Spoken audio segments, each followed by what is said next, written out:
মিষ্টি আনার ইন্ডিয়া থেকে আসে। এটাকে আপনার দেশীয় ভাষায় কেউ কেউ আনারও বলে, অনেকে ডালিম ফলও বলে, কেউ কেউ আবার এটাকে বেদেনাও বলে। অর্থাৎ আগে এরা পাকিস্তান থেকে যখন আসতো তখন এটাকে বেদেনা বলতো। বাংলাদেশে যখন গ্রাম অঞ্চলে টুকটাক জন্মাইতো তখন সেটাকে ডালিম ফল বলে জানতো। এখন এটা ইন্ডিয়ার থেকে আসে বাংলাদেশে, এটার নাম হচ্ছে আনার। আর এটা পৃথিবীর মধ্যে সবচেয়ে বেশি জন্মে আফগানিস্তানে, দ্বিতীয় স্থানে জন্মে আপনার মিশরে, আর তারপরে টুকটাক জন্মে ইন্ডিয়ায়। বাংলাদেশের সাথে ইন্ডিয়ার যেহেতু বর্ডার, যোগাযোগ ব্যবস্থা ভালো, তাই ইন্ডিয়ার থেকেই এইটা বাংলাদেশে আসে। তবে এটা খাইতে অনেক সুস্বাদু, মিষ্ট।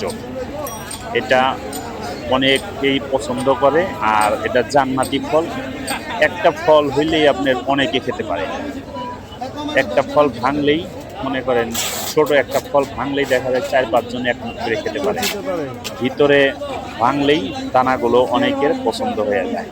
আর এটা মিষ্ট, শীতকালে বেশ মিষ্ট হয়। শীতকালে অর্থাৎ শীতকালে এটা বেশি মিষ্টি হয়, আর গরমকালে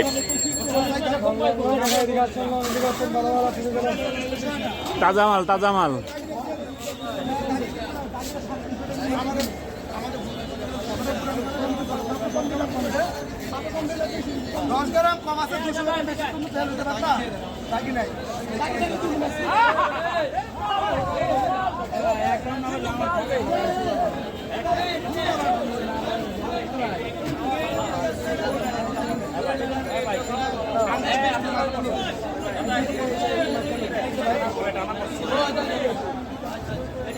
যদি না বনে তাহলে আমাদের কপাল।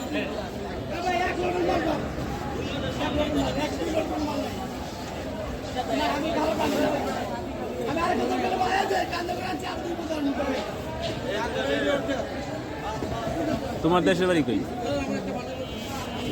কোন জায়গা? মেঘনা।